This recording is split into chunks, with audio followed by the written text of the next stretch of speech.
going to be out of commission just for today. For this way, he'll be back next week. Yeah. It's not like he's dying or anything like that. Just for the record, for everybody, it just had a personal commitment, and we couldn't get the schedule going just perfectly for Doug to appear this week. But next week, he's going to have his hands full with what we're going to talk about as a little teaser. We do the report cards after a year for talent. Next week we will be doing report cards on a few of his Magnificent Seven, so he'll have some homework to do to overview how he went wrong, essentially. But Luke here, when was the last time you were on the pod? Months ago, honestly.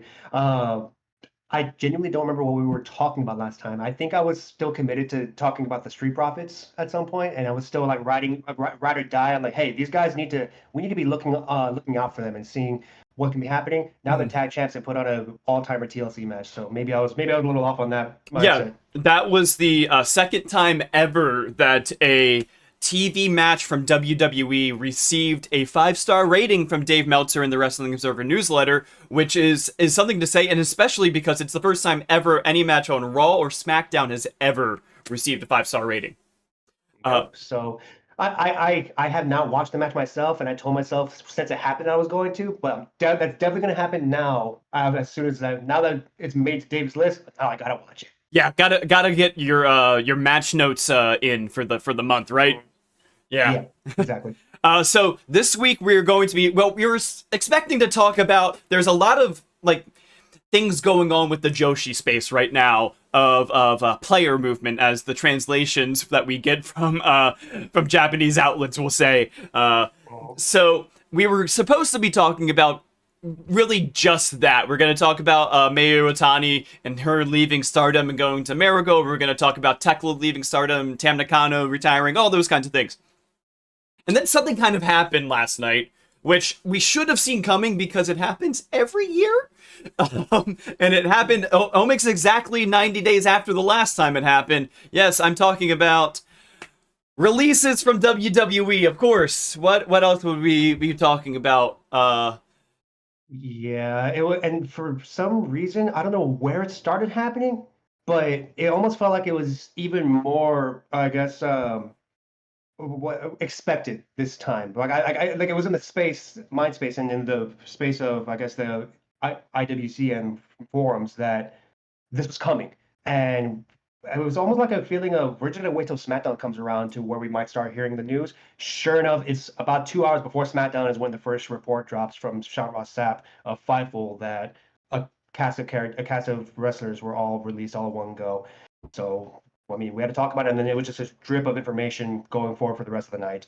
Yeah, it was intriguing due to the past week. We saw a bunch of posts on social media from a bunch of different wrestlers that were kind of retrospective, the kind of thing that we're used to seeing when people are being released or about to be released. We saw it but we've seen it from some people that we haven't heard yet have been released. Who are the two in particular? Austin Theory had one that was a retrospective post, and Shotzi Blackheart, formerly, also had like a retrospective post. Neither of them have been announced as being released. However, the way that it works with WWE is that they don't announce who they're releasing. It's not like, like the NFL or something like that.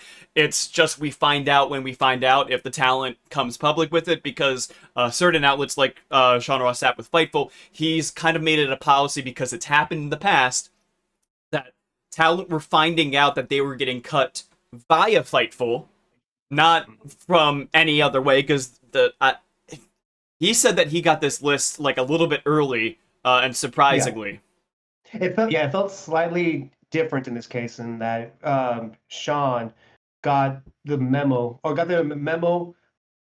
after talent were informed more or less that they were not going to be retained or just flat out cut. So, Yeah. And the way he always reports it is it talks about it as an internal memo. The internal memo being the quote here. So it's like he's given the list of people for them to report and stuff like that. At least in this case, it looks like WWE may have told a handful of them at least beforehand that they were going to be released or cut. So.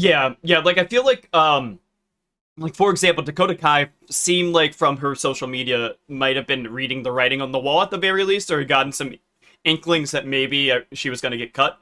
But it was also during like the discourse that is happening online, which I think is a good faith discourse rather than bad faith discourse about benching. Due to Nick Khan's comment a few weeks ago during WrestleMania about that WWE allegedly doesn't bench people, but other promotions do. Which that was the bad faith comment. The good faith was then people reacting to it in like this discussion now about like, well, if your contract is just sitting there and you're just being sat and you allegedly don't have creative, is it better for the person to get released, or is it better for them just to continue getting paid to not do anything?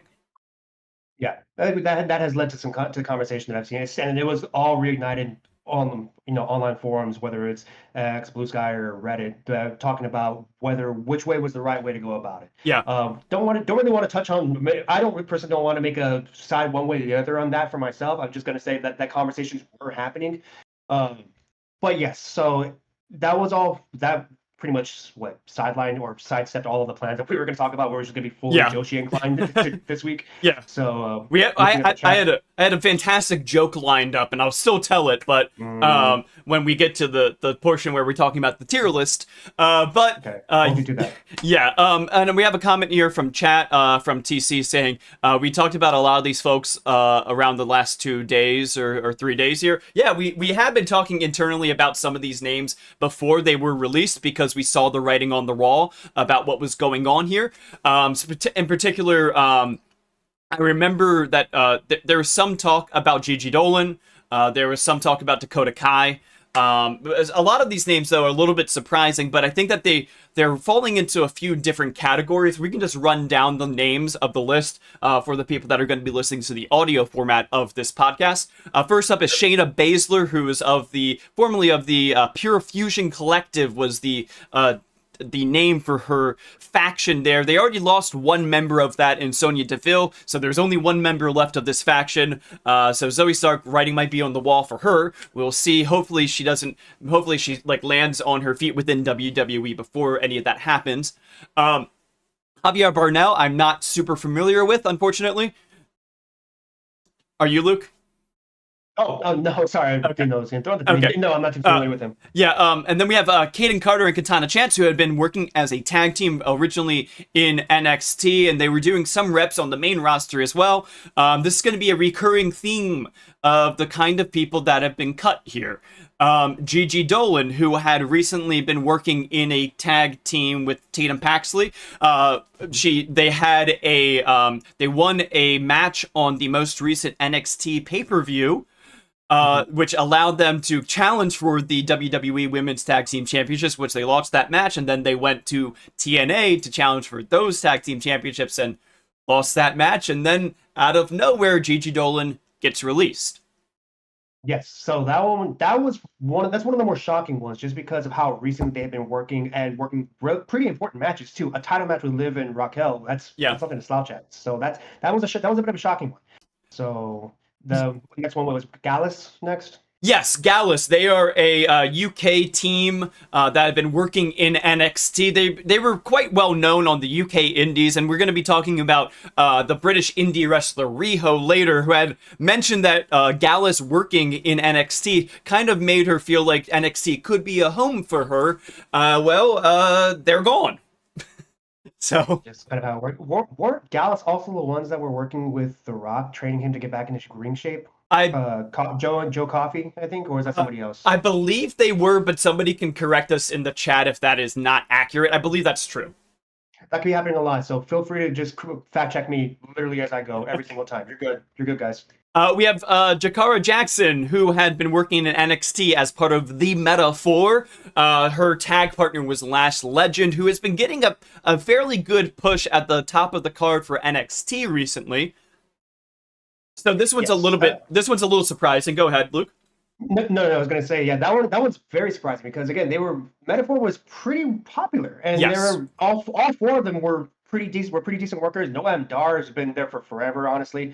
So the Jakara Jackson being the one that gets released or gets cut is that was surprising. But honestly, of this list, probably the most surprising one is the next one on the list, Cora Jade. It was very surprising. I feel mixed about that. Okay. Because similarly to some of these other names on here, like Gigi Dolan and Jakara Jackson, she had been kind of being positioned a little bit, trying to figure out if she could be tag team wrestler. So she had been tagging, for example, with Roxanne Perez, as I guess what their tag team would be, like the Daughters of Punk or something. I don't know. Something like that. uh, AJ's kids. I don't know. Um, so not Uncle Alan. We'll talk about him later, probably. But yeah, no. I my mixed emotion about it is because it felt like that they were trying to finally feel where she would slot in on the roster. It didn't feel like that she was really cutting it out necessarily as a single star. But I think that she was finding her rhythm, doing tag team work, doing that kind of interpersonal kind of work. Mhm. But it seems that they just, I guess, for whatever reason, I think that a lot of these, let me backtrack. It seems that a lot of these people that are being cut are, from the NXT side of things, are women that they didn't necessarily see making it as singles stars on the main roster immediately, and they had already been calling up some of those people or thinking about calling up some of those people, and rather than having these people stay as, I guess, the next main eventers of NXT, they're just saying cut them. So another trend that's kind of present along with the NXT ones are people who have a bit of an injury history too. Cora Mhm. Jade has an injury history. Of course, even I've talked about Dakota Kai in the pod before, where she's had an injury history. Hers is awful, really. Just Yeah. like her knees are just both knees, I think, are just dead at this point. So it's unfortunate. I don't think that someone like Cora Jade, Dakota Kai, I don't think injuries would be a hamper for the rest of their career. Like they could find work if they try to, most likely. But I can definitely see that being a factor as the reason why they were probably on the cutting board, when it came to this. Yeah, Sakura Jade's only like 24 also, for that matter. Exactly. She's incredibly young, and like she's incredibly young. Same thing. Dakota Kai is, I think, barely over 30 years old too. So she's still very young in wrestling age too. Which again, Dakota Kai is the next one on the list. She was unfortunately cut as well. I think the last time I do remember the last time I talked about her, I kind of made a reference to Steph Curry for the Warriors about how he had an early injury history of like breaking his ankles all the time, and now he's one of the greatest shooters ever. So I truly don't believe injuries could, I guess, pertain to or to foretell what the rest of the career is going to be like.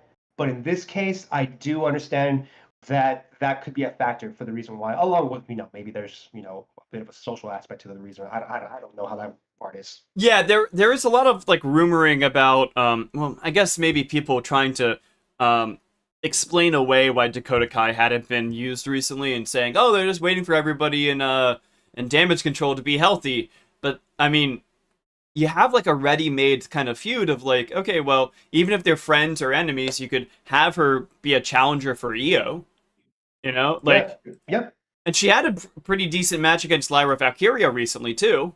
Mhm.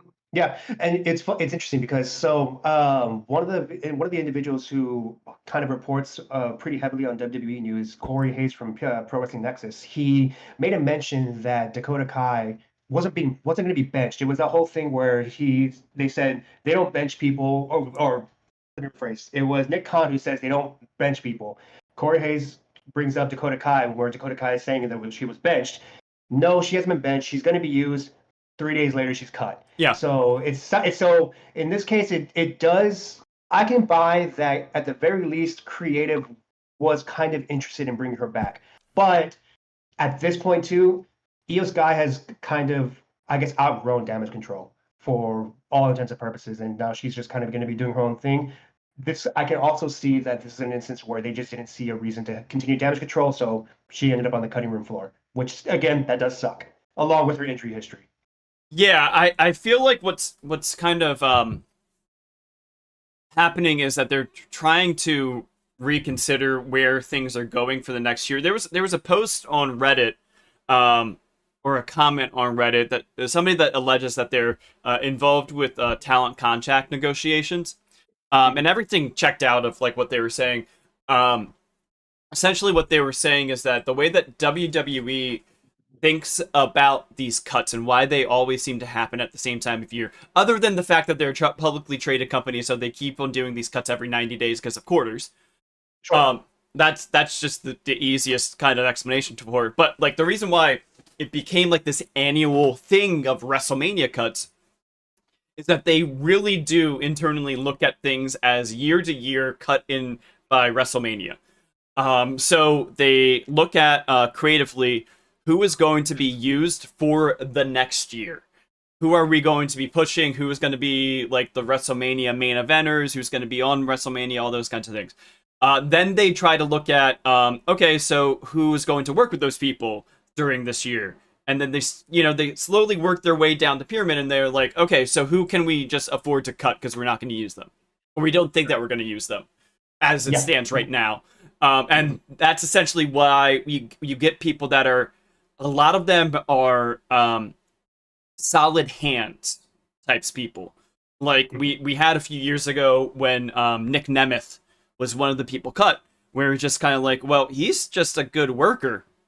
It's just like, you need those kinds of people to get the people that you want to be your main eventers over. Oh yeah, exactly. Yeah, and that was, who was it that made that comment? I think it was Ibu that had tweeted that out, where it says who are going to be the people that are going to be there to, put the main eventers over, or maybe they blow up and they are able to push off like that. But at least for that, it's always good to have those solid hands to, I guess, give the main eventers wins. That is an important part of the promotion too. It's still. Yeah, like for example, like if you have if you're going to be bringing up somebody like Julia to the main roster, who do you want Julia to feud with right now? Because she has to get a win. Like you can't have somebody called up that you think is going to be this big deal and have them just lose and lose and lose all their first matches on the main roster. No, you want to have some momentum around this new person so that when they do challenge for a title, even if they lose, they still have momentum behind them. And you cut the kinds of people that she could get wins over. You cut Shayna Baszler, you cut Dakota Kai. Mm-hmm. Yeah, so it's a tough situation for all that. So, but moving on to the rest of the list, though, just going further down, just to wrap up the list, Ora Mensa, who was another member of Metaphor, was also cut as well. Yes. Looking up, he's again still very young, and he's still very young, only 29 years old, and he has little bit of indie experience, independent wrestling experience before he was moved on to NXT UK, to my understanding. So he may have ended up landing on his feet somewhere, at least. I'm not too sure where, but he could end up landing on his feet. I don't know the backstory of Riley Osborne. I do know that he was a former member, one of the members of Chase U over at NXT. So unfortunately I don't really know too much about him, but Chase U was in a really weird spot, and he just ended up getting pushed off of the NXT card at some point. So that's another tough one. Over here with I saw a comment from down here with from TC. First of all, welcome to stream, TC. About Braun Strowman. Braun has Naito knees. So going back to the injuries thing about this. So it's not just Naito's knees. Apparently Braun's body is just mush at this point. Like he is completely just injured all over. If that's the case, I can't even imagine how much damage that his feud last year with Joe. I was gonna say Joe. I was gonna say Jonah. Jacob Fatu, not even Jonah. Bronson Reed, where they were just like a kaiju fight, basically like a kaiju feud for all throughout last year. I can't even imagine what kind of damage that must have done to his body at this point. So he's another one. He's another one where unfortunately he got released, but he might just end up retiring. Yeah, I feel like his body is getting to the point that it happens with everybody that has his kind of body type in wrestling around this age. If you look at what happened with the giant Big Show Paul White, he had the same kind of thing towards the end of his run of active career, and like when you saw him in the few matches that he would do in AEW, he had very Naito knees. Yes, he did. So, going back to the chat really quick, Jonesy over here saying, Jonesy, welcome to the stream. Braun is going to the NWA with Hunter to control his narrative as Tyrus 2.0. I'm leaning closer to retirement than going to NWA. That's where I fall personally. But I mean, he's not exactly the worst person. No, he's not exactly the somebody that I see Billy Corgan passing up to become Tyrus 2.0. So I'm keeping that in the back of my head. So I think with Braun Strowman, I think something that would be interesting, but I don't know if both sides would go along with it, is special attraction match presentation with TNA. Maybe. I mean, that's definitely possible. Yeah, because like I just think that like if you just do like, you know, a pay-per-view appearance kind of deal for him, you know, he doesn't really wrestle on TV. He makes appearances, he does, you know, beat-ups and promos and stuff, and then he does his matches only on the pay-per-view. I think that there is a way to, you know, finesse that and make it work. And I think that it would be a positive for TNA with the kind of name ID that Braun Strowman has. He might be able to keep his name, he might not be able to. Who knows? WWE is funny with how their partnership with TNA works, or if it doesn't work. It's very confusing these days. Very much so. And then finally we have Eddie Thorpe, who also was known as Carl Fredericks when he was working New Japan. He had an acrimonious split from New Japan, so I don't expect him going back there. I think that he's a name that could probably end up in somewhere like TNA, MLW, or even NWA, yeah. They just end up as a world traveler too, and just freelance all over the place and just see what happens there. I don't really see, because of the New Japan relationship with AEW, I don't really see AEW making a play for him, at least right now, unless something changes or they're able to get some sort of conversations going, like trying to mend the relationship or between the two of New Japan and formerly Carl Friedrichs. Yeah, that's probably where his next step would be if he's going to continue to try and be signed somewhere. TNA, MLW, NWA, or World Traveler. So this is a good thing to mention, is that we're kind of trying to streamline the thought process that we do with our free agency tracker to make it a little bit more easily digestible for the general public, rather than just being something of like a Byzantine explanation of phrasing within our committee. So when in the past we've been looking at it as only looking at people that will be going to what we consider three major promotions, which are WWE, AEW, and Bushiroad promotions. The way that we're going to rephrase that is people that have a high likelihood of going to one of those promotions and or are notable enough that we cannot not talk about them. So even if they're going to, if it's somebody, we're kind of calling it the Mayu rule internally, because we're trying to look at it as a positive of, well, you know, Iwatani ended up going to Marigold, but if we had another week of her on our free agency tracker, I think that we would have had a bit of an argument about the fact that she was probably, she had a high likelihood of ending up in a promotion that we, quote unquote, didn't recognize. So we wanted to head it off on the pass and say, you know what? No, how about we look at it as a combination, and/or of two criteria, one of which is you could be going to one of these big promotions, and the other criteria is we can't not talk about you. And Iwatani is one of those kinds of people. The reason why I'm bringing that up is because I think that there's some names on this list that I think that we will not be able to talk about in the coming weeks, but could end up in a non-major promotion. Not the major leagues, but the AAA level, you know? Not the promotion AAA, but, you know, baseball AAA. Of course. Yeah, no, of course. Yeah. So the bottom line is, if somebody's going to be, let's use Mayu for example. If Mayu Iwatani is from Stardom, major promotion we look at, gets signed to Marigold, not a promotion we look at, we're going to start to just consider that a jump from now on. Before, we would consider it a stay, since she technically moved down the promotion list of importance that we look at. We're not going to do that anymore. We're just going to consider her a jump. Let's say Mariah May decides to go from AEW to WWE. That's a jump. Obvious one. What happens if she ends up going to TNA instead? Then is that a stay, since we don't really look at TNA? No, it's a jump instead. So no matter what, if somebody's jumping between promotions now, there's going to be a jump, no matter what. So at this point. Yeah, so downward movement is going to be, the conversation is more about, is this person not signing somewhere or returning to where they went? then yes, they're moving down the tier list, or just going off the tracker entirely if we don't think that there's a high likelihood that that person is going to end up somewhere. So the reason why I'm saying all this as preface is I think that there are some names on this list that we will probably be adding in the near future here to the tier list, and I just wanted to get to your way too early prediction of where you think that they will be ending up by the end of this year. Where do you think that they will be wrestling, if you think that they'll be wrestling? The names in particular that I wanted to ask you about. First off, let's go alphabetically through the ones that I wanted to hit on. Shayna Baszler, where do you think that she'll be, let's say, by the end of 2025? By the end of 2025, I think I can see her being a bit of a world traveler and just maybe running the indies just a little bit, Okay. or rocking with Josh Barnett doing whatever the heck he's going to be doing. But my caveat is, and this is probably my own fault, I put a lot of stock in what Sean Ross Sapp says in his vibes meter whenever he answers a question of, hey, where do you think this person's going to go? Wherever he says, he's usually pretty good with kind of giving again, a vibe check as to where they're going. His latest one is that he can see Shayna in AEW. That's pretty surprising to me.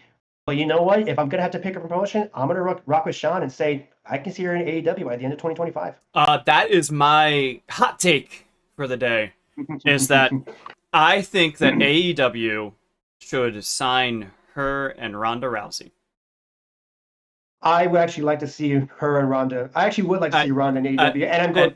Go ahead. I have a very specific idea of what they should do with them, and go ahead. It's not exactly just they join the BCC and then kill Jon Moxley. Although I've seen a really fun idea, which is that they should get those two and Marina Shafir to win the trios titles. See, that'd be a lot of fun. I'd be about that. Yeah, but my idea is essentially let them do whatever the hell they want outside of AEW. You can now have their name, your name stamped on them, but you're going to have Ronda essentially be Big Four pay-per-view kind of person. She's a name that you put on the card for the big pay-per-views to have a feud with a top-tier star. That's all she has to do. She doesn't have to be there week to week. She can take the Brock schedule, essentially, And that's going to make everybody happy, It's going to keep the people that are mid-carders happy because they're still getting pay-per-view spots. It's going to keep her happy because she's not going to have to be there every single week. It's going to keep the people that don't like Ronda Rousey happy, too. But it's going to keep the people that do like her and see her as a name get to go and see her. And I think the big matches that they could do is Forbidden Door matches with Ronda Rousey and Shayna Baszler. And that's why I think that they should sign them. That's my hot idea, but I like the trios idea a lot. It's fun. I'm basing my wanting of Ronda based off the Ring of Honor tag match that she and Marina Shafir had with Billy and Athena. That match kicked ass. It was awesome. I was there for it. You were there for it. That's yes. Awesome. Yeah, that was a terrific match. And so with a motivated Ronda, free from the WWE house show style of wrestling, just unshackled like that with a good buddy of hers tagging with that she loves hanging out with, a motivated, she's a pretty dang good wrestler, dude. So yeah, I would like to at least kick the tires on her and see some sort of arrangement like that. Sure, let's see what she can do. Let me just go. Let's go down one level here, but on the other side of this column, Cora Jade. Yeah. Where do you think that Cora Jade will end up by the end of 2025? Because this is one that you said you said that she surprised you that she got released. Yes. So she's a surprising one, and she's also one of the more notable names on the list. She's one of the more notable names on the list. That's why. Ironically, I don't know if I see AEW happening because apparently there is a bit of a funny thing that happened between her and Darby Allin on Twitter some years back, and there might be some heat to going with AEW like that. So I don't know if I'm quite there to see her in AEW or another major promotion like that. Possibly Stardom if she's willing to travel. I don't know what her pass is like in terms of, I guess, if she did Stardom or the independent circuit out there. So actually, I'm looking at what Jonesy said in the chat about Cora Jade to TNA. Honestly, yes. I think she has worked at TNA. She's worked it while employed by WWE. Yeah, so if they decided to just sign her from TNA, I think that's completely plausible. And actually, no, she Pre-pandemic, she did a match or two with TNA, as her name was Alana Black. She also did like some dark matches on AEW, for that matter. But Yes. that was a very different character Yeah. of Cora Jade. Thank you. You just reminded me actually. So, also the way that she handled the news of her getting released, it's pretty different as to how the other ones have been like that. It reminds me of when formerly known as Tegan Knox, now known as Nixon Newell, the way she got released, and she through all of her socials and changed all of her handles out there. She say, "All right, when this is done, book my information. This is my booking information. Blah blah blah." She Cora Jade acted like a go-getter and in terms of she wanted to. So if she ends up being a world traveler or going to Stardom or going to Japan to go wrestle over there, I completely buy that happening. So, by the end of 2025, I'm going to go with the hot take and say she's going to end up in Stardom. Okay. That is very hot, I think. Extremely hot. Extremely hot. But you know what? I'm rocking with it. I think that she ends up in TNA because I think that they've already shown interest in working with her. And I don't see her. I don't think that her style of wrestling meshes with the style of wrestling that the current AEW women's division is doing right now. No, that's right. And so I think that she still has some room to grow to get onto, for lack of a better term, main roster women's divisions. Not that I don't think that she can't do that, but I think that she still has some time to grow, and I think that TNA would be a good environment for her to do that. Next one I just wanted to hit, we can do this quicker, is Dakota Kai. Dakota Kai, I don't know exactly how the promotions see her injuries and stuff like that. Me personally, I wouldn't want it to hold it against her because she's been more or less healthy for the last little while. But I don't know how. It's like an NFL team or an NBA team where they look at the person's injury history for a draft pick and they don't, they might tumble down the draft stock or something like that. So I don't know if that's how that works for promotions. But I mean, she is well liked and everything like that. So I can definitely see her probably.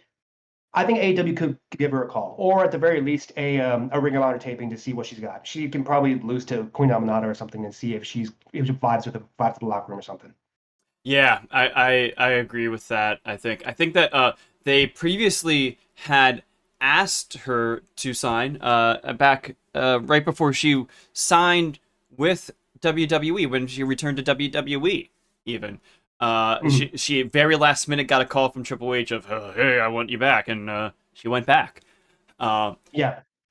That is fair. I forgot about that too. So they were very close AEW was to signing her though, and it was mostly by chance that at the last minute she got that phone call. And like the thing about that also is that it was part of the pitch about Damage Control. So I don't necessarily see like it's one of those things where it's like I think that some people have had a bit of a take about it of, well, she quote unquote geeked herself back to WWE and got released again, and oh wow, you don't want somebody like that if you're AEW. I think that it's more that she got pitched something pretty good and she said, yes, I would love to be in a group with Bayley and Io, Shirai, and Kairi. Like, I want to be in that group. Yes, bring me back. You have a plan. I'm sorry. Like, that is a very, that is not geek behavior. That is very smart behavior, I think. So, and also, if she got paid pretty good money, I'm sorry, money talks too. I'm channeling Doug as he's not here, but money at the end of the day is like 90% of the reason people are going to be like signing somewhere. Yeah. So if that's the case, then of course I will not fault her for choosing WWE over anywhere else if she got a good pay bump on that. Now I think that at this point, I don't think that she's going to go back to WWE after this one because it's like fool me once, shame on you. Fool me twice, you don't get fooled again. To quote George W. Bush. So the thing though is also that she has history of working in Stardom. It was under Rossi though, so I don't know if that's going to change her way of dealing with things. But yeah, I think that AEW is the most likely route that she's going to be taking here. Well, how's the arm drag class in Marigold? Is that okay? Does that go okay? They love doing their arm drag classes there, and it's mostly shoot headbutt classes, I think, though. Oh, Um, Jesus Christ. uh, I think Okay. the last one I just wanted to hit on from this is Braun Strowman. I think that you said that you think that he's most likely going to retire. Yeah, I stand by that. If his body is that broken down and his knees are, jelly at this point, I don't think he's going to be itching to go work somewhere else, and certainly not hit the independent scene. So Yeah. I just don't see it personally. Well, I did a little poll here with our people watching. Thank you, everybody who is watching currently. The poll was who will get the most free agency interest? And I went with the four biggest women's names that I think are on here, which are Shayna Baszler, Cora Jade, Dakota Kai, and Gigi Dolan. And half of our viewing audience went with Shayna Baszler as the spiciest, most interesting name to get the most interest and buzz in free agency this year. Yeah. So looking at the chat here. So Day Park over there. Welcome to chat, by the way, Day. Mentioned that Mercedes will bring Dakota to AEW. Possible. I think so. I think if Mercedes gives AEW a name that, hey, I kind of want to kick the tires on this person or bring my friend over, at the very least AEW is going to listen. I just think that they're going to at least listen and see what they can do. And then we also had from Day Park saying that TNA needs young women. I agree with that. I think that that was one of the things that I was saying about Cora Jade is that I think that she really fits in super well. She's 24. She had one or two injuries that kind of hurt her a little bit, but TNA has already shown interest in her. I think that she could really show off in TNA. Two people that we didn't just mention in this is KC Squared, Kaden Carter, and Katana Chance. I think that with a women's tag division that exists in TNA and is actually pushed in TNA and featured on their pay-per-views in TNA and given storylines in TNA, I think that them being a ready-made tag team, if they want to continue as tag team wrestlers, they could go to TNA tomorrow and instantly be slotted into something nice. I've seen some people like Sean Ross Sapp trying to say, right now, when you're looking at trying to compete with each other for AEW, WWE, what you want to do is find the place that the other promotion is weakest at and try to elevate yourselves to possibly exceed what they're doing, right? So he was giving it in the example that over the past 2 years, WWE has seemed to do a better job with bringing in talent from other promotions and presenting them very well. So rather than what they did in the past with like bringing in old WCW TNA guys and then just having them, job out and everything like that as a joke against the other company, this time what they're doing is saying, what we're going to do is bring in these guys, immediately have them pushed very well, and give them a title. And so that's kind of leveled up a little bit from what AEW has done with some of those people, which is not necessarily that in the past. Sometimes in the past they would get a really hot initial match and then just fade into the background and not get used as much. So what he was saying in that context was what AEW he suggests they should be doing is in the lead up to All In, do a women's tag title tournament and crown tag champions and actually focus on the women, because right now AEW's women's division is doing better than WWE's. And okay, I have opinions on people. I see it all the time wanting to bring in AEW women's tag team division. Man, I'm just not on board with that idea. Not because I don't think that they don't have the talent. I think they have the most talent in the world of this side of Stardom, really, on the women's division. But when they start getting more consistent time on a regular basis, instead of two singles matches on Collision like every other week, I'm sorry, I just don't think they have them. I'm not ready to say that they're going to be ready to commit to a tag team division just yet. That's just my opinion. It's not that I don't want one. It's just that I don't trust AEW to do it properly if they're going to do it. It has gotten better. They've gotten a little bit more time, but it is not enough time, in my opinion, yet for them to fully commit to a full-on tag division while also trying to give single storylines at the same time. I just don't see it just yet. Yeah, TC in chat says, I'm on board with another tag tournament, but actual belts, nah. I think that that's fair, but I also think that if you're going to have it All In, here's my counter. Okay? At All In, it's very likely going to be Toni Storm versus Mercedes Moné. You think so? Never Oh, mind. Never mind. Go on. it Go on. is. Go on. Go on. I think it's super telegraphed right now that that's what's the match. Okay. Because Okay. Go on with your point. for example, just as the example, what happened at the end of Dynamite is or was it Collision? Mercedes comes out and she gets her music, and then she's interrupted by Jamie, but Jamie doesn't get to talk, and she just walks away. Mm-hmm. Kind of telling you what's going to happen here. So the thing is, then you have a title, you have a match that's set up that's your two singles champions. You need something for the other women to do.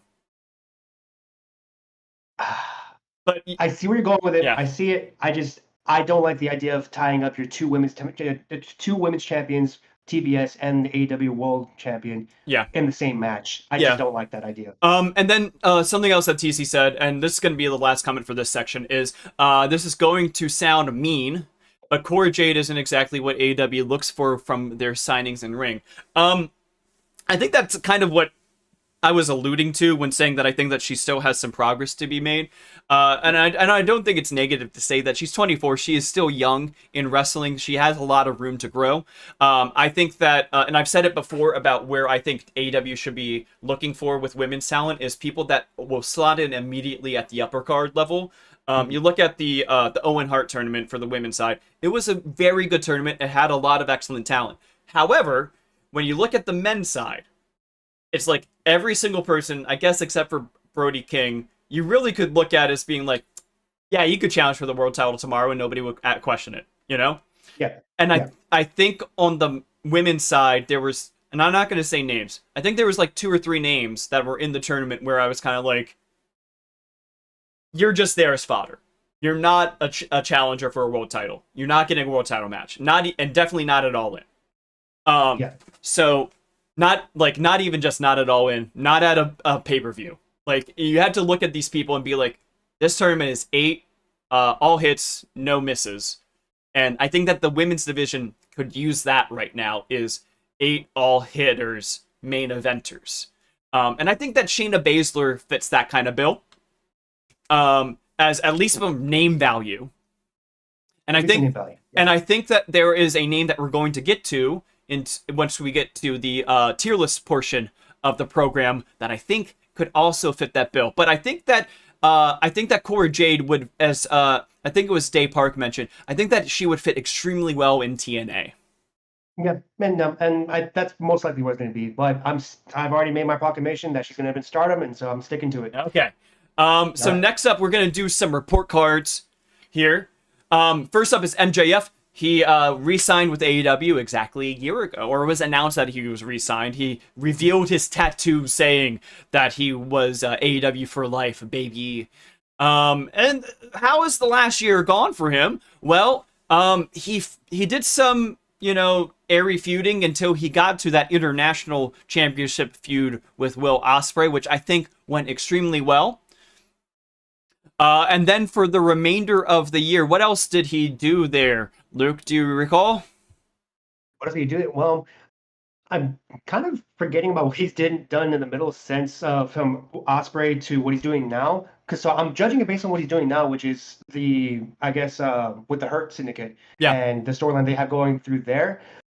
Even though it's not necessarily for a title, it's still a storyline that's going on, and it's a storyline that's getting a lot of traction. Social media and just getting a lot of buzz that I've just noticed that people are excited to see week to week what's going on with it. So he's getting good storylines going on. It was Jeff Jarrett, right? Where they almost did that. They tried the pocket Jeff Jarrett feud, and I was actually about it. I actually didn't hate the idea, and I didn't hate the idea that Jeff Jarrett about to go out in the story, 1 more year in his contract. You know what? Shoot for the stars. Go for the AEW World Champion. You know what? I actually respect that. I actually like the idea of it. It didn't. The execution was a little off. Kind of. So, in my opinion. So they moved away from it. Oh, well, it happens. But where they've pivoted since going where MJF to the Hurt Syndicate, I think it's done really well. I think they've done really well for himself, and I think it's shown that MJF has just a knack for making a storyline just really, really interesting. Yeah, I think that in the time since they figured out like this Jarrett thing's not necessarily working, I think that it's worked out for him since he's returned. I Yeah, think that I think so. generally speaking, over this past year, if we first look at it as I put up a poll saying, how do you grade MJF's decision to resign? We're going to look at two grades for MJF. One of them is AEW's decision to resign him, and the other side is MJF's decision to resign. So first off, let's look at AEW's decision to resign him. Do you think that they are getting value equal to dollar, essentially, for what they're getting out of MJF over the past year, and also keeping him away from, namely, WWE? Yeah. Honestly, I think this is a for me, it's a pretty easy A plus to play A plus work for AEW to retain MJF. For me, the way I see it is MJF is somebody you can build an entire promotion around, and not just any promotion, the biggest promotions on the planet. WWE and AEW. MJF is I guess, excuse the pun, he's a pillar of somebody that you can build off of. And I don't think you have to look too far from how the storyline, the Better Than You Baby, the Brochacho storyline with Adam Cole and MJF as the main event put 80,000 people in Wembley Stadium. Yeah, and So something to also note with that is, as you were kind of alluded to talking about the Hurt Syndicate stuff, is that they got over a double clothesline as a big crowd pleasing finisher somehow. Yeah. Right? Yeah. They got the crowds chanting "Hug It Out." Right now, with the Hurt Syndicate storyline, they're somehow getting the crowd to be on pins and needles about a thumb movement. Yeah. So it's just MJF with his ability to just read crowds and to just understand what would get them riled up and get to go. That is so incredibly valuable to have on the biggest possible, I guess, spotlight on you, which is in this case, TBS, TNT, and national broadcast Yeah. on cable at least. But still, though that is so incredibly valuable, and it is if AEW has not put him in a world title program just yet since he's re-signed. They haven't really. The closest they did was against Will Ospreay, who they do see as a world title holder at some point. So Yeah. it's not like it was a downgrade or anything like that. It's still Will Ospreay. But the fact that they haven't used MJF in a world title picture, it reads to me that this is a long-term investment because again, they already put the world title on him and they made him the longest reigning AEW champion in the history of the company. Yeah. So it's long-term building. He's one of the best talkers in the business. He's one of the best workers in the business. He's somebody you can build a promotion around. This is an easy A plus for AEW. And if I recall, as we were going to transition into the how would you grade it, the decision by MJF to resign, if I recall, he did an interview where he said that he would be making over, was it 10 or 15 million dollars over the term of his contract. I can't recall which specific number it was, but I remember it was either 10 or 15. So with that in mind, and also then how he's been booked, and then also considering a little, I suppose, fantasy thoughts process of how he would have, what he would turn down, essentially, from going elsewhere, how do you grade MJF's decision to stay with AEW as it stands 1 year later? Right now, I'm going to put it as an A minus to an A, like in between that little area. And the reason why is because I'm not certain just how high they were going to push MJF and WWE. I know it's complete speculation, and it's it can be reckless to do that with something with a future that hasn't really happened. But just the way I see it, I struggle to see WWE pushing the world title or I guess the undisputed title is what it's called now, pushing the undisputed title on anybody that isn't Cody, that isn't Cena, or that isn't Roman. They just have not built anybody up, and I just don't trust that they're going to waver from that section anytime soon. If MJF were to able to get as naturally over as he could in AEW as it was in WWE, they might. But I still wouldn't put that like any higher than like maybe 50% chance.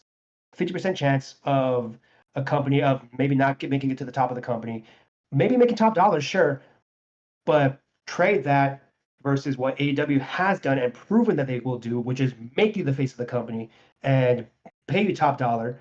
I think it was the right decision for him to take the safer option or to take the more known quantity of become the face of the alternative rather than maybe make the top of the company with Cody. Yeah. Like Cody. That's what I'm thinking. Yeah, and I'm recalling now what the thing was that happened in between the Will Ospreay feud and him returning to kind of try that Jeff Jarrett feud. He Hmm. went away to go film a movie. That's right. I completely forgot about that. He Yes. was actually gone for a little while. Yes, I forgot about that. Yes, and that movie is Happy Gilmore 2, which we're releasing on Netflix this summer, is getting some notes about his performance already in it. Um, so I think that based off of the fact that he is being given the freedom to go and pursue acting as he sees fit, and given that he was given a fairly high profile, it's not top belt, but it's the second belt reign. Hmm. He's working with Bobby Lashley and Hangman still, so he's still in the orbit of the top of the card. Um, I would say that a B plus or A minus would be the range that I would put it in. Um, Hmm. it's still, I think it's odd because this is the first time where I feel like it's too early to tell a little bit. And I think it might be due to that time that he was away filming, but at the same time, that time away filming is kind of positive for his grading. Okay.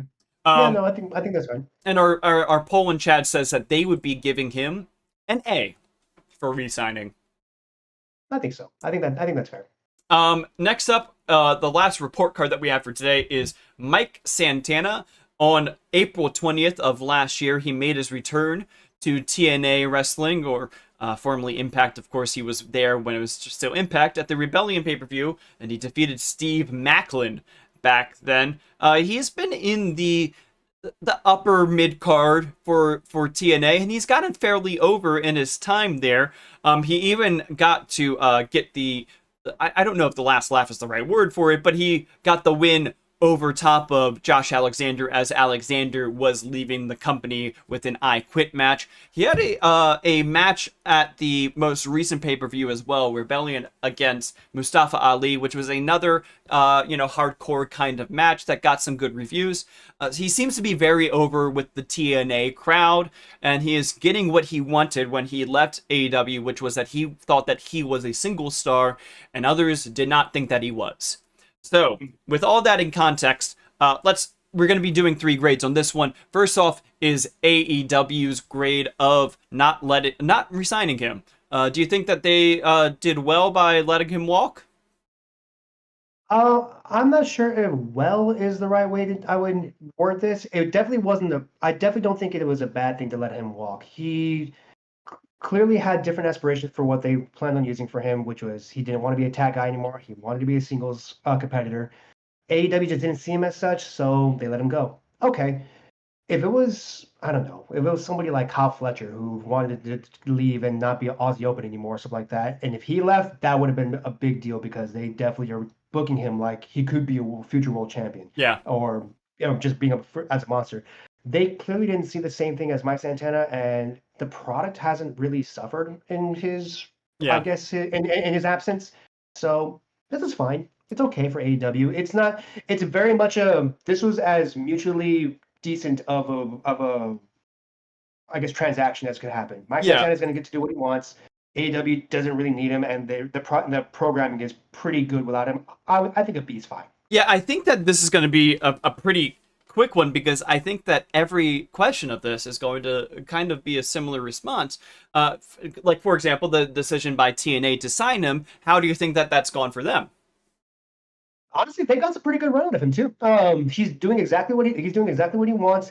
And honestly, frankly, the matches that he's been having on like the big shows, like the pay-per-views that they put out, they're usually among the best matches on the entire show. The one I watched the Josh Alexander I Quit match. It was good. It Yeah. was pretty dang solid. I haven't seen the Mustafa Ali one just yet, but it was pretty easily regarded as the best match of the entire night. Which again, not super surprising because both he and Mustafa Ali are good workers. So not super duper surprising. The they're doing exactly what they want, and Yeah. they're getting exactly the value out of him that they were hoping for. I think this is a pretty good signing. B plus or A minus is where I would put this for TNA. Yeah, and then I think for Santana, I think that you just can't call it anything but a success for him, right? Oh yeah, no, he's getting booked. Well, I'm not sure about the storylines and stuff, but he's getting booked how he wants to, which is as a single star, singles competitor over at TNA. you can't really ask for much more. I would try and give him a higher rating if I knew what he was getting paid or what money he was making for TNA. I just don't know if it could be more than what he would have been making in AEW. I truly just don't know, and I don't have really a frame of reference for that too. So at least for right now, I will temporarily say an A minus, maybe an A, Yeah. like at the absolute ceiling. Well, that's been our report cards for this week. If you have thoughts on this, you can keep leaving comments here in the chat, and we'll look at them. But we're gonna go into now the main event here of our broadcast, which is talking about the WrestleWatch Pro Wrestling Free Agency Tracker. On the screen we have last week's. If you're listening to the audio version of this, you can't see the screen. You don't know what it looked like last week. But don't worry about that, because it's all changing.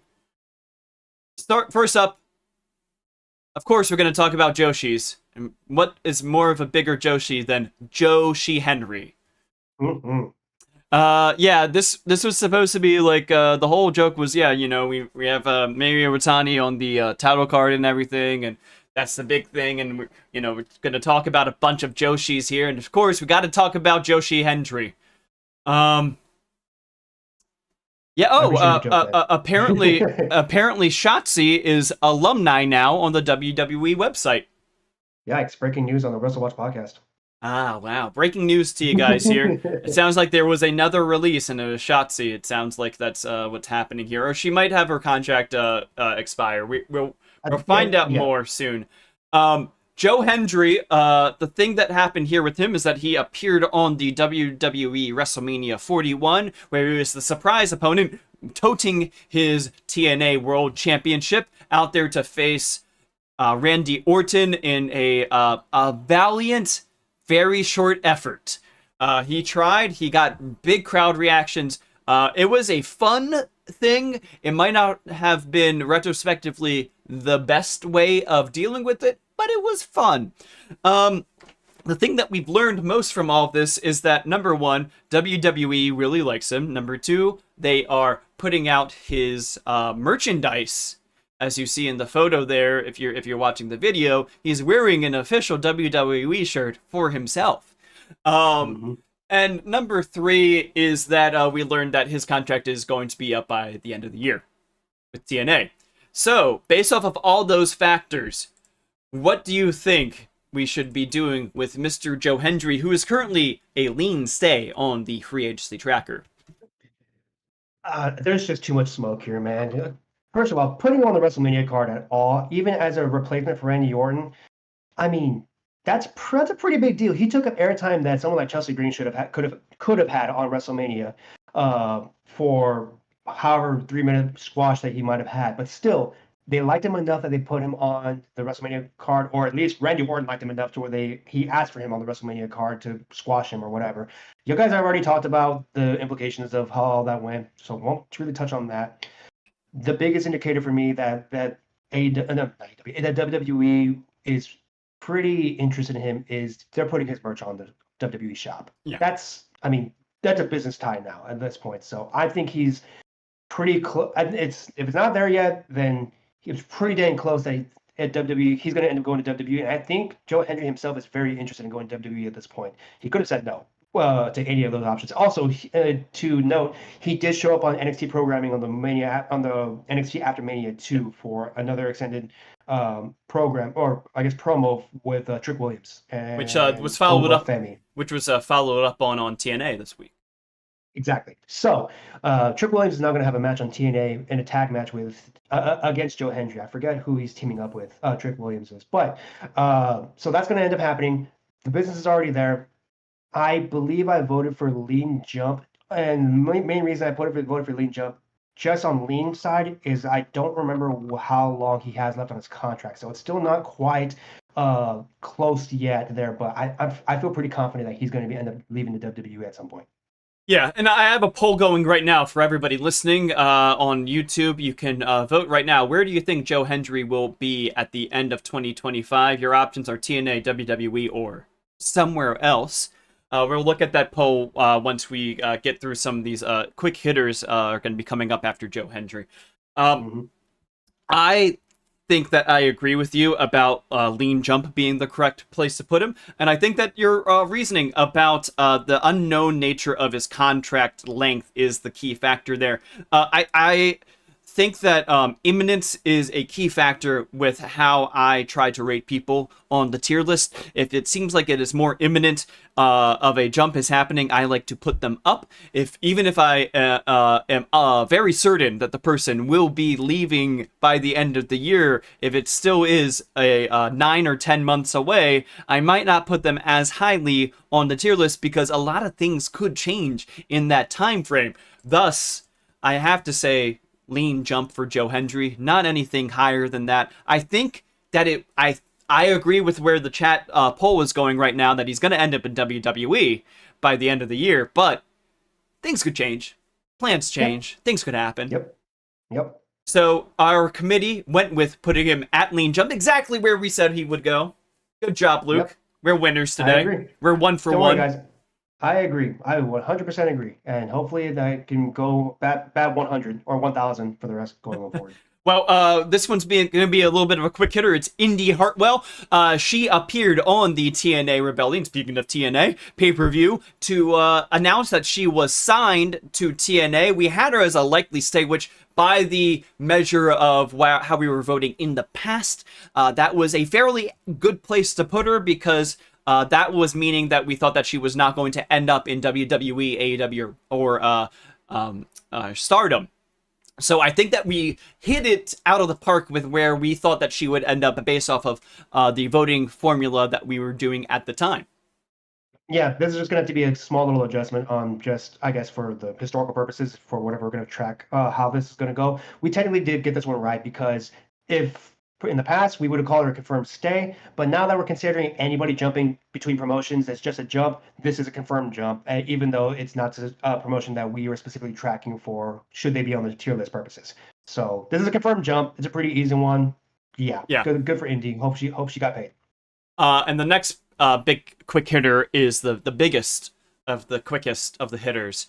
From the title card, it is Mayu Iwatani, who we had as a likely stay. The reason why we had her as likely stay was because we thought that she was staying in Stardom specifically. So even though by the previous criterion, we technically got it right because she went to a promotion that was not AEW or WWE, the reason why is not why. We got it wrong on this one. It came out of nowhere, really, and we didn't have time after All-Star Grand Queendom to actually think about this one before it happened.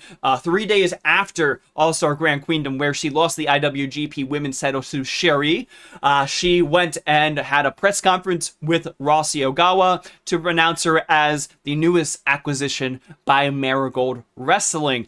Or a Dream Star Fighting Marigold, as their full title is known. She will be having her first match there soon enough. It kind of came out of nowhere, but retrospectively, I think that if we had another week to think about this, I think that we would have seen this coming a little bit better. But I'm not surprised that this is what turned up happening. Yeah, no, this is more like the only thing that was surprising was the timing of it happening. The fact that it happened in all, that's not very surprising. Her history with Rossy Ogawa and just the relationship they have, he's basically like a father figure to her. This is pretty well known within, I guess, the joshi circles and just kind of like information cycles like that. It was pretty, you could predict that if Mayu Iwatani was going to go to Marigold at some point, yeah, it was very likely that was going to happen. We just didn't think it was going to happen this quick or this soon. So the fact that she jumped to Marigold is not surprising. What was kind of surprising was that the talks of the fact that she may actually want to go to the United States, and if she was going to go to the United States, it was probably going to be WWE because they might have some interest. That was pretty surprising because, again, it's just knowing about Mayu Iwatani's past, which if you're not in the joshi circles, this may just be like, aside information. But within the community and circles, she has mentioned in the past that she's not fond of traveling too far outside of Japan or even going to America. Not too fond of that. So the fact is, it sounds like she wants to wrestle WWE talent, but it sounds like she wants to wrestle WWE talent because she specifically mentioned Io Sky and I believe Kyrie too, at people that she wanted to wrestle at some point, but that wasn't going to happen in WWE, and it doesn't look like it's going to happen now. However, maybe Io does come over to Marigold again to have another match with Mayu. Whether she goes over again, who knows? But the right now it is Marigold. She's signed to Marigold. That is a done deal. If that's going to develop further into WWE, we're going to find out. We just don't know. Two things that I wanted to hit on in chat here. First, Mason Gonzalez, thank you for watching. Mentioned that MJF had that Adam Cole feud fall in winter 2024 to Worlds End. Yes, forgot that even happened. Oh yeah, it did happen. I completely forgot that happened. Yeah.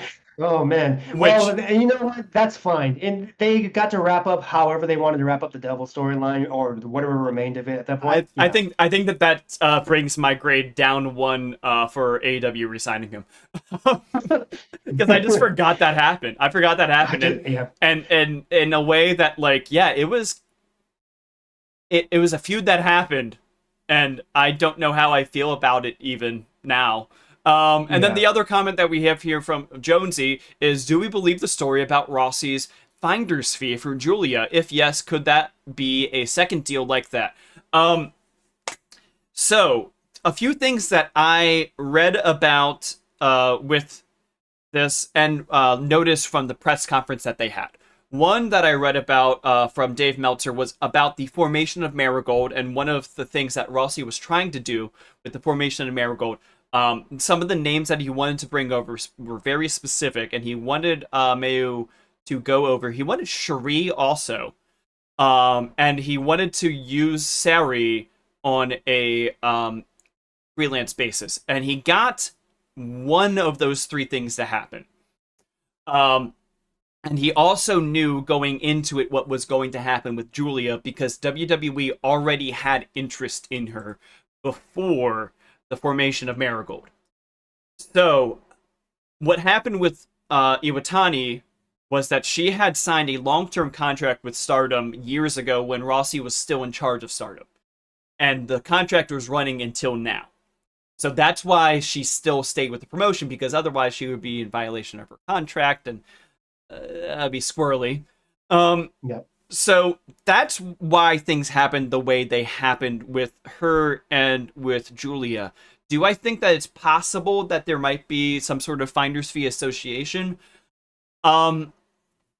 It's possible. However, based off of the way that they were interacting at the press conference, the only ways that they mentioned anything about WWE was that Iwatani wants to do matches with Io, but she thinks that they're going to happen in Japan. Yes. She didn't seem like she was thinking that she was going to the US to do those matches. Yeah. So it's going to be, again, whether she ever ends up in a WWE ring, that's just going to have to be wait and see. Right now, I don't see it very likely. To answer the question, and again, just to kind of give the backstory on a little bit more backstory context on the finder's fee thing. It's deep rumor, by the way. That's never been really reported. It's just deep rumor from like back channels and stuff. But apparently, it was a $450,000 cash infusion to Marigold for Julia's services once she was done with her side in Marigold, and that's why that was part of how she ended up in WWE. Do I believe it? Maybe. I don't know. It's definitely not something that would be out of the realm of possibility, because recall WWE did a similar thing with ECW where they were just, a bit of a shadow investor and keeping them running while trying to, take up airwaves, including going into TNN. So it's not out of the realm of possibility, but because it's more or less unverified rumor, again, deep rumor, I'm not sure. So I'm not certain about that point, but yeah. I can see Marigold just being a bit more of like a funnel for Joshi talent to end up in WWE at some point. Overall, like long term, I can see that. She also did mention during the press conference two other interesting things. One was she got a question if she was poached to Marigold, and she the specific question also was about are you being serious that there were no discussions with Marigold until after you had been released? And she was like, well, you can ask Ogawa-san, but like I didn't know. And then Rossi made a joke about it. Like, no, yeah, I totally poached her. Um, I don't know if I consider um, that poaching personally. but essentially, what he's saying is that he is intimating that he has been trying to get her to leave Stardom for the past year, Yeah, and to get out of her go on. contract. The other thing was that she said that her goal in Stardom will be to win both excuse me, Marigold is to win the Marigold World Championship and the GHC Women's title simultaneously. Are you familiar with what the GHC Women's title is? That's Noah, It is Noah. and And and who is Noah partnered with? WWE, It and they really have called it a partnership. and it really makes you think, doesn't it? Anyway, to bring this one to a close, Mayu is off the board now as a confirmed jump. And just to update you guys on this poll that we've been running on Joe Hendry, we have 75% of y'all thinking by the end of the year he will be in WWE. I'm looking at the chat for TC. Who do you want to wrestle on Marigold? Lists only WWE signed wrestlers. I mean, that's fair. They're pretty good. And also, the Joshi talent's pretty good. But yes, again, makes you think. Maya openly saying Marigold's roster effing sucks was really funny. That was really funny. But also it Yeah. tells me that she is committed to Marigold long term because she actively wants to train the younger talent. That tells me that she might be into Marigold for the long term. Yeah, to give context for people that aren't familiar and they might think that it's about the WWE talent is why, and that was like a joke. No, that was not a joke from TC there.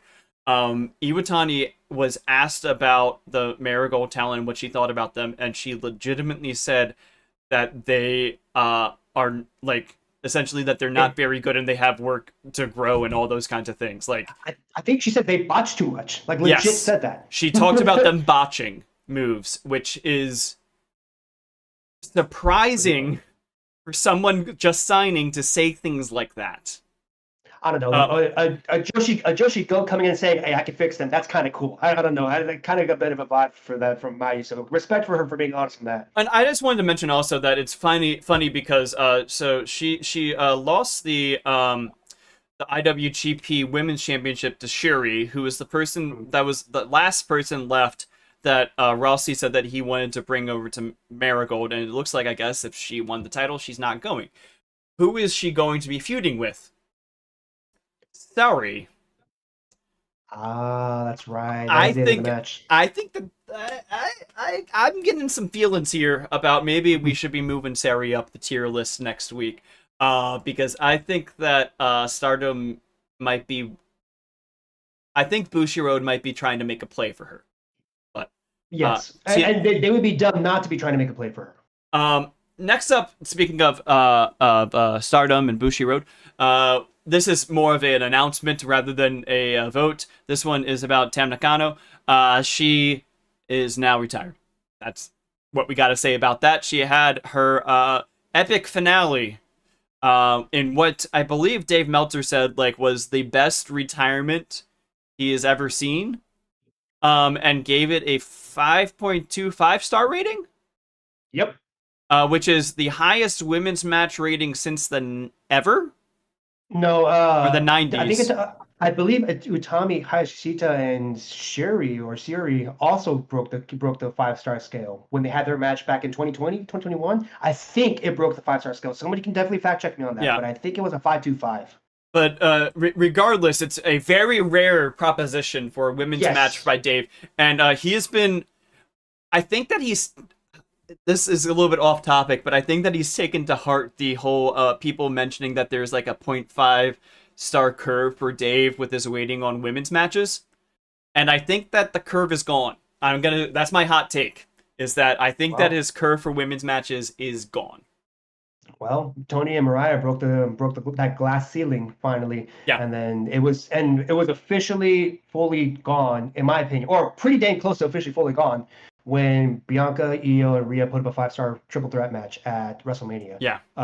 Which apparently was God tier. So I do agree with that. I do agree with that, but I want to make a comment. That still that ending for that shot, oh my God, that was beautiful, man. I watched the match, and unfortunately, I was watching a stream that had a Japanese commentary, and then there was no, I guess, commentary for what was being said. So I did not know what they were physically saying, so I don't speak Japanese. But just hearing the emotion in the promo between going back and forth between Saya Kamatani and Tam Nakano, I was getting emotional just watching it, and then walking off the stage. Man, dude, that's probably the best retirement I've ever seen, and I watched Sting's retirement match. It was so good, dude. So good. I still have to watch this match because it's their pay per view model is rather restrictive. Fair. Yes, sir. So once it gets uploaded to the Stardom streaming service, I will be able to watch that match and Azumi's match. I really want to watch as well. Who is possibly her and Starlight Kid are possibly my early picks for in-ring wrestler of the year for women worldwide. They're killing it. But yeah, so that is Tam. She is retired. It's all ogre now for Tam. She's not going to anywhere else. She's just retiring. Is the official word that's been around. It's not like a show retirement. It's not like she's going to somewhere else. She's legitimately retired. Which I believe has to do with, I guess, injuries over the years too. Yeah. And she's already kind of up there in age in terms of Joshi talent retiring. It's around the era. She's around the age where Joshi used to retire anyway, so this makes sense. She actually the two things. One, yes, so she had to vacate the women's championship before because of injury, and the second part of that is that she's I believe 37, which is actually historically old for Joshi. Like that's beyond the normal retirement age. So like she's broken the mold a lot about like the age, and I mean like in the US too, like you have Asuka's in her 40s now and still going. Like I think that like we've really reached a new period in Japan in particular, but I think internationally about the age at which women are seen as being in their prime and being expected to retire. Yep. No, that's fair. Damn, I did not realize she was up like that at that age. I thought it was like about like around mid-30s or something like that, or early 30s. But okay, whatever works. But yeah, she is retired, so she is off the list. This is a fun one next, I think. Thekla. So Thekla was kayfabe fired from Stardom for continually attacking President Okada. Oh, what do you mean kayfabe? Okay. Yeah, it was very real attacks on Okada. She even got Clark Connors to attack Okada. Even you remember? Naturally, why wouldn't you? She did like a post-show press conference where she was like saying, she's going to be taking her talents across the world and everything like that, and she will be back, all those kinds of things. We had her previously on the tier list back in January, as recently as January. We had her there for a number of months because we had noted that she had interest in going to America. She had been talking about working with talent, specifically ones that she would name drop were people in AEW, some of them that she has worked with since, such as Athena. And now she is officially left Stardom, and lo and behold, she's already left the country of Japan, and she posted a picture of her with apartment keys already, definitely in North America. We did some sleuthing, and by that I mean we noticed the wall outlets. So, what do you mean we? You're the one that pointed it out. It just looked extremely humid. It looks like it's in Florida. Okay. So the way that, and this is something that Luke you mentioned, was that when Sean Ross Sapp says that he has the vibe of something, you start to think that it might be happening. His vibe, and also I believe was the vibe of Dave Meltzer and Pro Wrestling Insider and everywhere essentially, is that she's going to AEW. Yeah. I don't think this one is very deep to look into. She's already left the country of Stardom. She's already gone. So everybody's reporting that she's going to be heading to AEW, or at the very least, very, very, very, very likely headed to AEW. She's already in America. I don't think this is much more confirmed aside from the fact that we haven't gotten the official confirmation that yes, she is fully signed to AEW. There was one unconfirmed report of somebody on one of the AEW stuff who say, "Oh yeah, she put the pen to paper," but that is very not sourced enough to where we can go. I would feel confident saying, yeah, she's definitely coming in, but she's very likely coming in. There was somebody that nobody knows who this person is, but they allege that they're a scoopster, saying that she had signed and that she wouldn't debut until All In.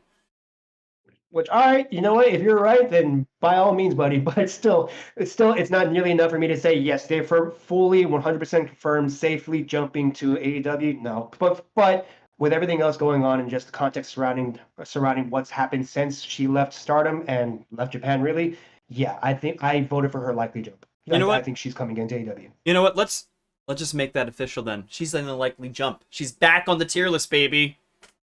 And that's where I voted for her too. So yay. So you're 2 for 2 on people that are still on the tier list. All right. Okay. Next up, let's see if you get this one right. Okay, this is going to be a tough one for you, I think. Miyu Yamashita. Are you familiar with her, Luke? I have seen exactly 3 matches of hers. One was in Tokyo Joshi Pro, one was in TNA, and the one just happened last week in AEW. So I'm almost familiar with her. Yeah, so historically she's been working at Tokyo Joshi Pro for quite some time now, where she's considered essentially the ace of Tokyo Joshi Pro. She is a multi-time Princess of Princess champion, which is their world championship. She's considered the ace, but at the same time, she's kind of fulfilled where she was going with Tokyo Joshi Pro. She doesn't have a lot to do left in it.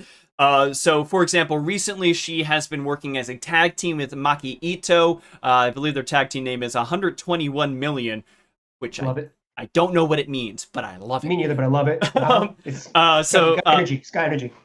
They lost the tag belts recently at a pay-per-view event, but over the past 2 years she's been taking a lot more American bookings on American indies and making her name known in the American scene. For example, she did do Bloodsport for the past few years. Specifically this year, she went and did it with Natalia in a losing effort, unfortunately for her. But yeah, the interesting thing here is that she showed back up in AEW again. Now we haven't seen AEW showcase Tokyo Joshi Pro talent in quite some time. And additionally, notice something. This is a screen grab from the episode. Notice what's missing in her what's on screen there. What's missing is actually I unplugged something. You can still hear me, right? Oh yeah, no, you sound perfect. You sound perfect. Okay, cool. Yeah. Okay, cool. I accidentally unplugged something on my end, so I hope I'm good. What's missing is the graphic for Tokyo Joshi Pro behind her, which usually AEW puts for their partner wrestlers who come in. Yes, that is the biggest thing that I've noticed about this. Is that in her previous appearance, she had graphics that said Tokyo Joshi Pro and DDT. This time, she had no graphics saying that. Now, the thing is, with all of this, is we have had examples where, like, for example, Tomohiro Ishii doesn't always have the New Japan graphic. But I think that there's some rumoring that he has a dual contract with AEW. Rocky Romero, same thing. He doesn't have New Japan or CMLL graphic, but he works behind the scenes in AEW. He has a contract. We know that. CML talent, they all get the graphic when they show up in AEW, though. Mina Shirakawa, when she was appearing in AEW, she got the Stardom graphic until she was no longer signed to Stardom. Kevin Knight, most recently, had the New Japan graphic for his first match when he was still technically New Japan purely. Then he signed an additional contract with AEW. Suddenly the graphic disappeared. Mm-hmm. It's possible that she is still going to be staying at Tokyo Joshi Pro. Still possible. But it's also possible that she took this booking not through Tokyo Joshi Pro, and that's why she doesn't have the graphic. That's also a possibility. I just think that there is some smoke here I don't think that there's a fire yet. Yeah. That's where I'm leaning on this. So what would your vote be? I went with a likely stay because I think that there is a possibility of her leaving Tokyo Joshi Pro and signing with AEW specifically. But I do think that there's also a possibility of her just going freelance or staying with Tokyo Joshi Pro. A very high odds of that, so that's why I'm staying on the stay side of the tier list. Mm-hmm. Okay, so then for me, okay, any of these directions are viable, I guess, in my opinion. So one, let's talk about AEW. She already showed up on AEW programming and took a loss to the world champion where she looked very strong. It was a very solid match and hard-hitting match where she got to work her style, which is great. But again, she came in, and that's usually a pretty big indicator. But we also know, just from knowledge of, I guess, the industry and I guess what we know, is she's got an extended stay through, I think, All In Weekend in America. She's just going to be hanging out and just taking bookings since then?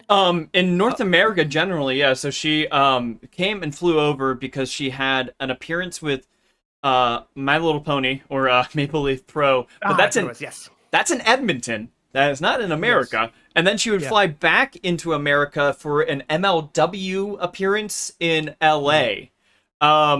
So she'll be in the right continent, but not in the same country, which is another thing that's bringing a little smoke to this of like, so you're on this side of the earth, but you need to get additional paperwork essentially to go and do this extra match. So like, yeah.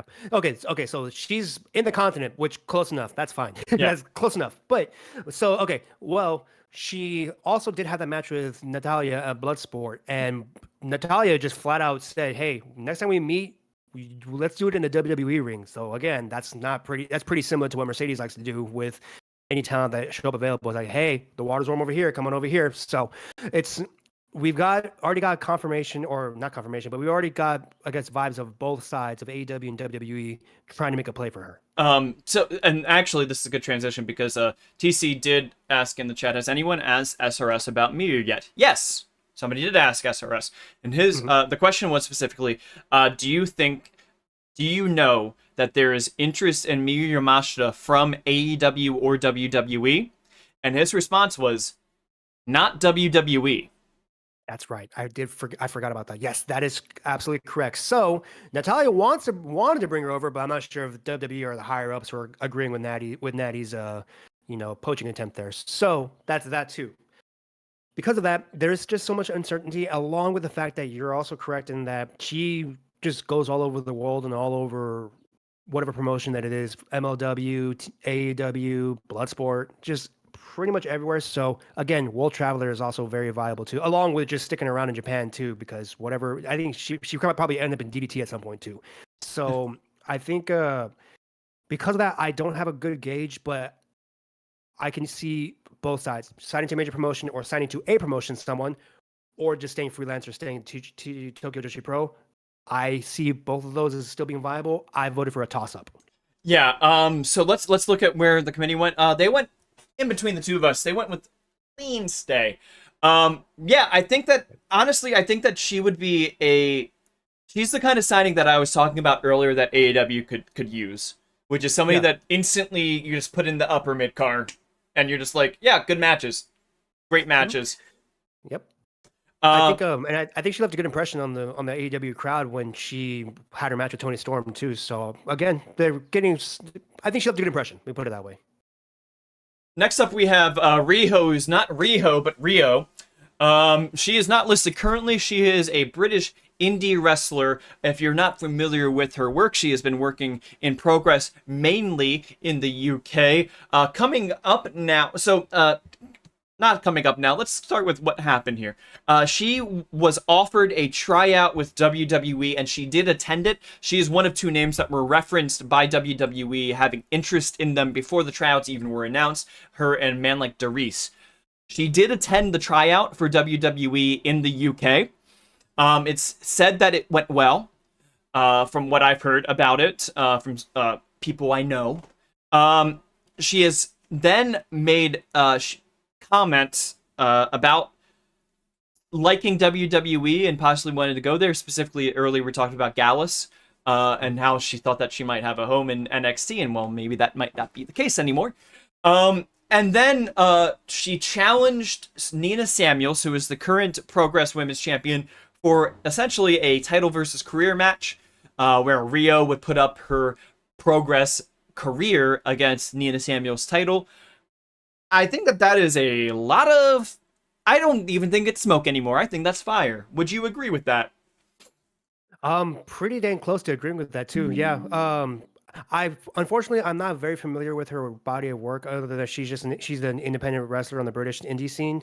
So I'm not super duper familiar with her, but based on how the tryouts went when they visited Europe during that tour, and how WWE has, I guess their press releases were, gassing her up and saying really complimentary things about her. That's already smoke right there. Like the report specifically name dropped her and Man Like Doris. Yes. Man Like Doris. Yeah. They specifically name dropped them as people that WWE were very impressed with. Now Rio's over here, again, speaking very complimentary about NXT, regardless of Gallus and regardless of them. She's just speaking very complimentary of them. It sounds that sounds like interest to me. Yeah. That she would be interested in going. Yeah. And also as reference, because she's a name that I've been trying to advocate for putting on the tier list for a while. I think Ricky Knight Jr., Zozaya was another name that I was advocating for and who has appeared on the tier list since then. Man Like Doris was another one. Luke Jacobs is one who also did do a tryout. Zozaya also did a tryout, right? Zozaya did a tryout, yes. He was invited. Michael Oku was not invited. And instead did do a ROH appearance. So he did. There's a lot of movement that's happening right now with the UK. I didn't hear word on... The only name that I listed there that I didn't hear word on regarding if they were invited even for the tryouts was Ricky Knight Jr. I don't have any word on if he attended or was invited to the tryouts. I'll try to see if I can find out more about that. But yeah, I think that the British Indies have been very stable and healthy for a while now, post-pandemic, post-NXT UK. So it's interesting to see... I don't know if the best word is the blooming, the flowering, the ready to harvest, essentially, of some of these talent from the British Indies. It will be tough for them when they lose all these talent. But I think that the British Indies have become a lot stronger in the past few years and more resilient. So I don't think that... I think that it would be really good for Rhio to get signed to a major promotion and get a major promotion contract, especially if WWE is interested in bringing her to the United States and onto TV rather than just what happened with NXT UK. Yeah. So, yeah. Yeah, okay. And so if it was just based off of that, then I would go ahead and probably vote, and I would have voted Lean Jump. But what also has me, I guess, perking my ears up is that retirement match, or the title versus retirement, or whatever. Career versus title. Yeah, loser. Yeah, we go. But it's not even. It's not loser leaves. It's specifically Rhio leaves Progress, or she gets the title. Yes. So those are usually pretty telling. Those matches even happening are usually telling. You can kind of see where the winds are blowing one way or the other. Yeah. So we're gonna wait for the match to happen, but let me just put it out there. If Nina Samuels ends up winning and Rio's all of a sudden her career is over, yeah, she gone. So because of the match even happening, I decided to give myself a bit of a buffer, and I believe I voted likely jump just in case. Since I am predicting that she's probably going to lose the match. Yeah, we as a committee we went with lean jump. That's fine. That's fine. If anything else, I believe lean jump is probably the correct way to go. But I went likely because I've already put it in the back of my head that she's probably losing, and if she's losing, she gone. And so that gets us to the newly updated free agency tracker here for WrestleWatch. I will try to read through this as best as I can. We have up in the safe jump, Hikuleo and Jeff Cobb. Likely jump now, we have Ninja Mac and Thekla. Lean jump, we have B. Priestley, who, just like with Good Brothers, who are also in lean jump, their contracts with WWE are expiring this week.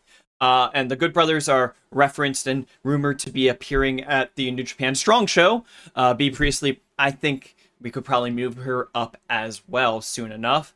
Also in Lean Jump now are Joe Hendry and Rhio. Toss-up, we have Bishop Dyer, Cedric Alexander, who also has his contract soon expiring. Josiah Danhausen, Mariah May, and Michael Oku. Lean Stay are Alexander Hammerstone and Miyu Yamashita. Likely Stay, we have AJ Styles, Alex Windsor, Beth Phoenix, Gabe Kidd, Leon Slater, Persephone, Soraya, and Shinsuke Nakamura. And down there in the safe stay tier, we have Sari, Utami Hayashishita, Nixon Newell, Sami Zayn, Kofi Kingston, Xavier Woods, Matt Cardona, and Samantha Irvin. That is your free agency tracker for the week. Was there anybody else that you want to do a quick comment on? Persephone's coming in for a Ring of Honor taping later this month. Yes. So, going to be keeping an eye on her for that one. So, along with, I believe, Reina Isis came over too for a Ring of Honor taping. Yes. She's not on the list. But she's, again, just looking at the female CMLL talent that are coming in for Ring of Honor tapings, which they're doing on a pretty consistent basis, which is really cool. I really like the CMLL is getting some love on Ring of Honor. That's having their own little corner like that. That's cool. Yeah. But otherwise, everything looks pretty good to me, including Likely Staying Safe State. They just look so perfectly like proportionate to each other, and that's just nice. That just looks nice to me. Yeah, another talent that has been doing that from the women's side from CMLL is La Catalina as well. That's the one. That's another one that I was trying to think of. Reina Isis also has come over, but I was thinking of La Catalina is coming in too, and she's actually got a bit of a storyline going on too in Ring of Honor, if I recall correctly. So Sean Ross Sapp, was she on the list? No, right? La Catalina? She's not currently on the list, no. No, yeah, but Sean Ross Sapp saying I had gotten comments about asking about La Catalina and saying, hey, if nobody's interested in her, then no, if she's not getting interest now, she will be very soon, especially because she's getting a lot of love from Ring of Honor and by proxy AEW. As a reminder, you can submit nominations for us to consider every week here on WrestleWatch by subscribing to our Substack. You can go to WrestleWatch.substack.com. When you subscribe, you will get a link to the form to submit names for us to evaluate here each and every week on WrestleWatch. You can follow us on Substack, on Twitter, on Blue Sky. You can follow us here on YouTube. Please, if you do, please leave a like for this video. Leave a comment for the algorithm, if you wouldn't mind. And yeah, we are on all podcasting services as well. It has been a pleasure to have you this week, Luke. You are a fantastic guest host here.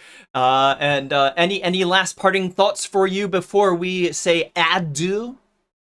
Appreciate you for bringing me on. Appreciate everybody for hanging out with us. So if you're watching us in the day, then I hope you guys have a good day. If you're listening to us at night at some point, I hope you're listening to us at night and in the future. And if just completely off on the side, may Greg Popovich have a happy retirement from the San Antonio Spurs. I had to put that out there. Because I'm a big Spurs fan. I'm a big Spurs guy. I'm really sad about that. But otherwise, you guys have a good day. Appreciate you all for being here. All right. Thank you, everyone, for watching WrestleWatch and listening to WrestleWatch this week. We'll be back next week with more talk and Skeech's reaction.